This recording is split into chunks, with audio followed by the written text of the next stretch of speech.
नमस्कार दोस्तों, बीते कुछ वर्षों से भारत में पाखंडियों की संख्या में काफी बढ़ोतरी हुई है। रोजाना नए नए बाबाओं के चमत्कार सामने आते रहते हैं।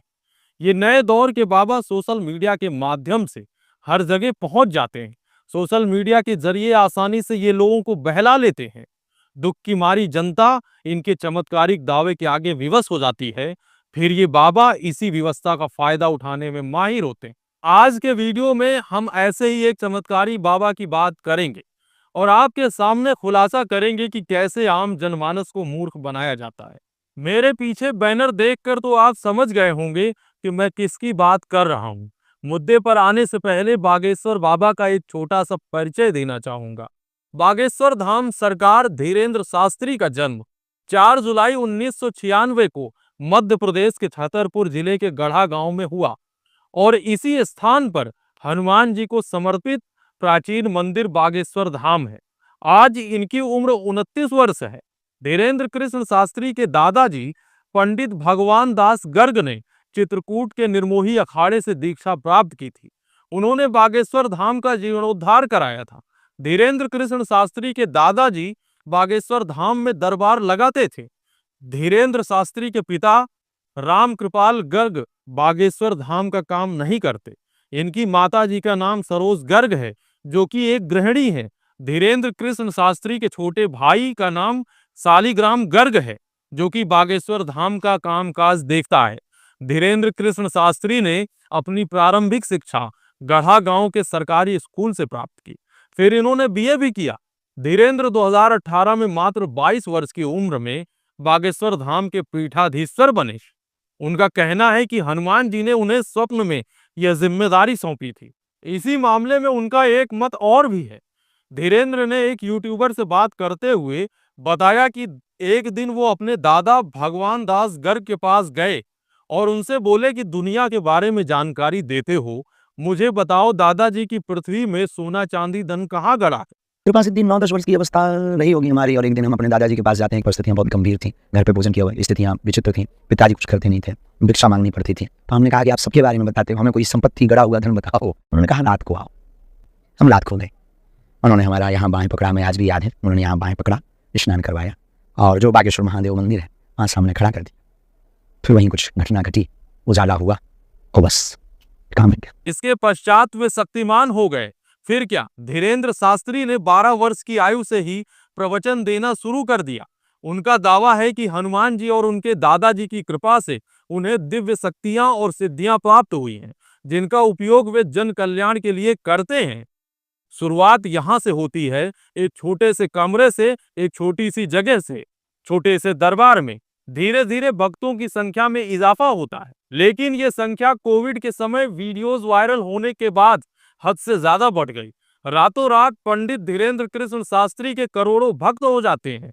फिर शुरू होता है चमत्कार का दौर। धीरेन्द्र की लोकप्रियता सोशल मीडिया के माध्यम से तेजी से बढ़ी।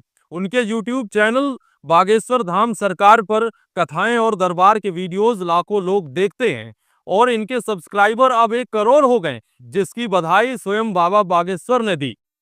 हम लोगों को खुशखबरी ये है, बागेश्वर धाम परिवार के YouTube चैनल पर 1 करोड़ लोग हो गए। मीडिया रिपोर्ट्स के अनुसार उनकी नेटवर्थ लगभग 20 करोड़ रुपए है। वे एक कथा से 3.5 लाख रुपए तक कमा लेते हैं और भक्तों से चढ़ावे के रूप में भी उन्हें धन प्राप्त होता है। दान का पैसा अस्पताल और सामाजिक कार्यों में खर्च करने का दावा करते हैं। ये जो भी आंकड़े हैं वो मिनिमम है, बाकी आप अंदाजा लगा सकते हैं। अब जब इनको प्रसिद्धि मिली तो विरोधी भी खड़े हो गए। इनके खिलाफ 2023 में नागपुर की अखिल भारतीय अंधश्रद्धा निर्मूलन समिति के श्याम मानव ने उन पर अंधविश्वास फैलाने और मानसिकता का उपयोग करने का आरोप लगाया। तो धीरेन्द्र शास्त्री ने मानव को अपने दरबार में आमंत्रित किया, लेकिन श्याम मानव ने उन्हें नागपुर में आने और अपनी सिद्धि दिखाने के लिए कहा, लेकिन ऐसा हुआ ही नहीं। इसके बाद धीरेन्द्र के खिलाफ शिकायत भी की गई, लेकिन नागपुर पुलिस ने उन्हें क्लीन चिट दे दिया। 2024 में छतरपुर से शुरू हुई सनातन हिंदू एकता पद यात्रा उत्तर प्रदेश के ओरछा धाम तक गई, जिसमें हजारों लोग शामिल हुए। इस यात्रा में अभिनेता संजय दत्त, पहलवान द ग्रेट खली और कई राजनेता भी शामिल हुए। इस यात्रा का उद्देश्य स्पष्ट था कि भारत को हिंदू राष्ट्र बनाना है।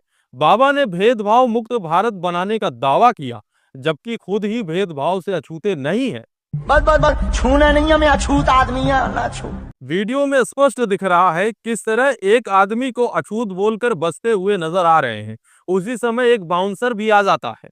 उस व्यक्ति को हटाने के लिए जातिगत भेदभाव के खिलाफ लोगों को एकत्र करने वाले धीरेंद्र शास्त्री से पूछा गया कि जाति व्यवस्था के खिलाफ हो या नहीं, तो क्या जवाब दिया, वीडियो में देखिए। हम पहली बात तो जात पात खत्म करने के पक्ष में। क्यों? उसी पे हम तथ्य देना, तब तो हम बोलना चाह रहे हैं, समझना चाह रहे हो। हाँ, जात पात खत्म करना एक बहुत विचित्र मुद्दा है जो इस देश में गृहयुद्ध छेड़ेगा, क्योंकि इस देश में आरक्षण है। एक पल में बाबा के सुर बदल गए, आरक्षण का रोना रोने लगे और बोले जाति व्यवस्था खत्म होने से गृह युद्ध छिड़ जाएगा। फिर एक सवाल और उठता है कि क्या बाबा की शक्तियों से बड़ा है रिजर्वेशन? ये तो चमत्कार से ही सब अपने मुताबिक कर लेते हैं, लेकिन ऐसा हो तब ना दोस्तों। दिव्य शक्ति का दिखावा करके लोगों को मूर्ख बनाना कितना आसान होता है, ये बाबा से सीखा जा सकता है। इसके सिर में मारो जरा, गला पकड़ इसका, गला पकड़। 29 साल के धीरेंद्र कृष्ण शास्त्री अपने से बड़े लोगों से पैर छुआने में गर्व महसूस करते हैं। किस तरह लोग आतुर हैं उनके पैर छूने के लिए। चले पल्लू बाहर में और पल्लू एक में। यही नहीं, भगवान बालाजी के नाम पर लोग इनकी आरती भी करते हैं।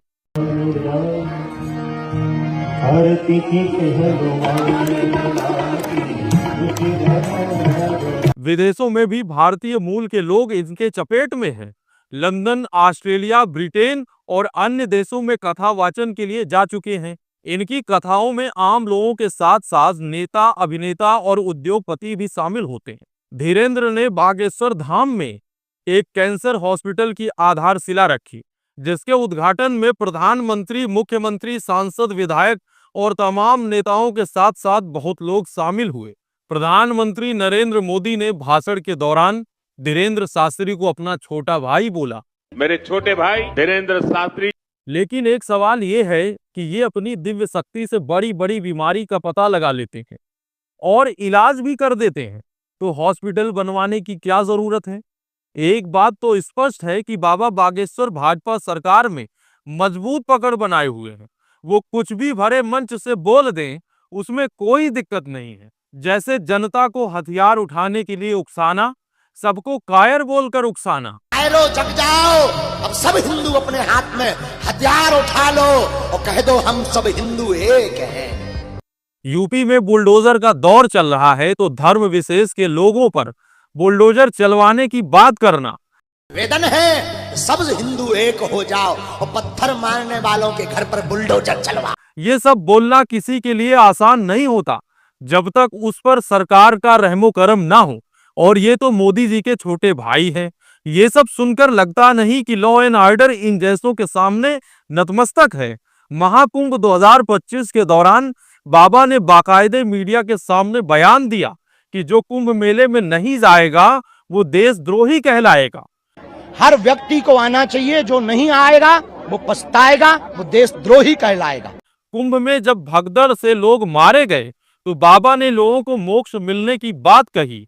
मरना सबको है, पर कोई गंगा के किनारे मरेगा तो वो मरेगा नहीं, मोक्ष पाएगा। फिर बाबा को लोगों ने घेरा कि आपने मोक्ष क्यों नहीं प्राप्त किया। कई लोगों ने तो कहा कि बाबा को भी मोक्ष प्राप्ति के लिए गंगा के किनारे धक्का दे देना चाहिए।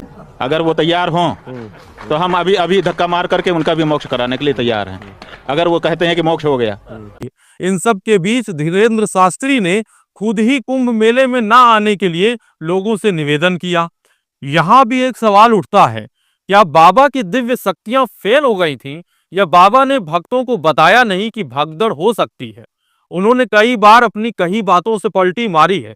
एक बार कहा कि हम भारत सरकार के साथ काम करना चाहते हैं, अपनी चमत्कारी शक्तियों से देश सेवा करना चाहते हैं, क्योंकि ये सबके बारे में सब कुछ पहले से ही जान जाते हैं। हम तो भारत के रक्षा मंत्री को भी कहेंगे कि आप हमारी शक्ति का, देखो हम ऑफिशियली अफसर तो नहीं बन सकते क्योंकि पढ़े लिखे नहीं, पर हमारे पास जो चेतना है, जो हनुमान जी की कृपा है, आप उसका सदुपयोग करिए कि आने वाले समय में कहां कौन सी क्या संभावित घटना हो सकती है, उस पर आप हमारी शक्ति का सदुपयोग कीजिए। फिर इन्होंने कहा कि हम ऐसा कोई दावा नहीं करते कि हमारे ऊपर बालाजी की कृपा है और हम अंतर्यामी हैं। हमने कभी ये नहीं कहा कि हम भविष्यवक्ता हैं और ना हम भविष्यवक्ता बनना चाहते। बाबा पिछले कुछ वर्षों से हिंदू राष्ट्र बनाने की बात कर रहे हैं, हिंदू ग्राम की घोषणा की, जहां केवल सनातन धर्म के लोग ही मकान ले सकते हैं। अभी तक तो हमने इनकी सीधी सादी बातें आप लोगों के सामने रखी। अब आइए गंभीर मुद्दों पर विचार करते हैं। बाबा ऑस्ट्रेलिया में भौकाल सजाए घूम रहे थे, तभी कुछ लोगों ने बाबा को लेकर सवाल उठाया कि ये सन्यासी होकर इतनी महंगी चीजें क्यों इस्तेमाल करते हैं। क्या बाबागिरी में इतना फायदा है? सोशल मीडिया पर इस तरह के रील्स वायरल हुई तो बाबा धीरेन्द्र कृष्ण शास्त्री भड़क उठे। दोस्तों कह रहे मजे तो इन्हीं के हैं, ठटरी के बरे, नकटा, मूसरचंद, 10 रुपया का आदमी, नाचने वाला, गंदे चरित्र का आदमी 2 लाख की जैकेट पहन सकता और महात्मा का 60,000 की पहन ले तो तेरे पेट में दर्द होता है। ये बाबा भारी सभा में अपने आलोचकों के लिए कितनी घटिया भाषा का इस्तेमाल कर रहे हैं। सामने बैठे लोग ताली बजा रहे हैं, हंस रहे हैं। ऐसा लगता है कि बाबा ने बहुत बढ़िया कथा सुनाई हो। ये गाली गलौज सुनकर आपको क्या लगता है? क्या ये एक सन्यासी के शब्द हो सकते हैं? क्या ये व्यक्ति जो अनाप शनाप बोल रहा है, ये किसी एंगल से कथावाचक लगता है? ये बाबा अपनी शक्तियों का इस्तेमाल कर सकता है और आलोचकों को उसी के अंदाज में जवाब दे सकता है। से ठटरी के बरे को घाम पर ला करके उसके कान में अगरबत्ती डालनी चाहिए, जला करके उनके कान में और मुंह में लुअल लगा देना चाहिए और हिंदुओं से निवेदन करेंगे तैयार हो जाओ।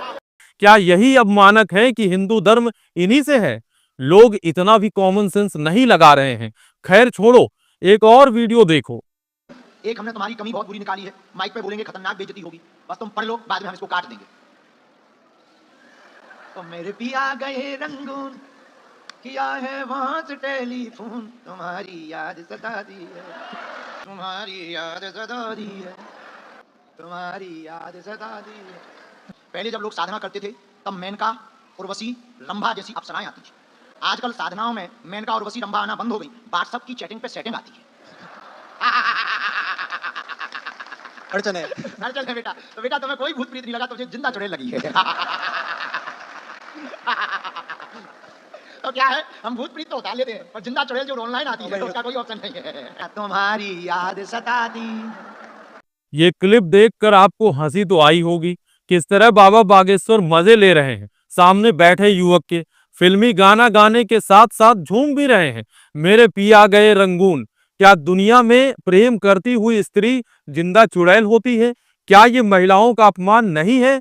क्या पुरुषों को उनके काम में महिलाएं उर्वशी और रंभा, मेनका की तरह बाधा पहुंचाती हैं? क्या महिलाओं को सेटिंग जैसे शब्दों से संबोधित करना उचित है? ये मैं आपके विवेक पर छोड़ता हूं। मुझे इस पर आपकी प्रतिक्रिया चाहिए, जैसी भी हो। आगे बढ़ते हुए एक और वीडियो देखिए। मनुष्य जैसा झुकते चले जा रहे हैं, L5 में दिक्कत है, रीढ़ की हड्डी में दिक्कत है, आर्थिक तंगी बनी हुई है, जिस कारण से तनाव, डिप्रेशन बना हुआ है। मकान बनवाने की अर्जी को लेकर के आप दरबार में आए हैं। 2027 में आपका भाग्य बन पा रहा है, आशीर्वाद है। समस्याओं से जूझ रहे परिवार को किस तरह मूर्ख बनाया जा रहा है। जिस बीमारी का जिक्र कर रहे हैं उसकी जांच होती है, तब पता चलता है कि समस्या क्या है। यहाँ बाबा ने डॉक्टरों को बौना कर दिया, अपनी दिव्य शक्ति से बाकायदा डिस्क्रिप्शन दे दिया। बहुतों को पता ही नहीं होगा कि L5 होती कहाँ है और होती क्या है। बिना किसी फिजिकल टच के, बिना चेकअप के दिक्कत बता दिया बाबा ने, केवल आशीर्वाद देकर ठीक भी कर दिया। यही नहीं, 2027 तक घर की भी व्यवस्था कर दी। ये सब देखकर समझ में नहीं आता, क्या सच में ये चमत्कार संभव है? थोड़ा तो विवेक से काम लीजिए भक्तों। You come here. So you speak in Hindi? Okay. Where are you from?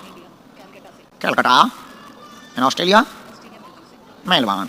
इतना समय से ऑस्ट्रेलिया में हो सिस्टर, पढ़ी लिखी तो है।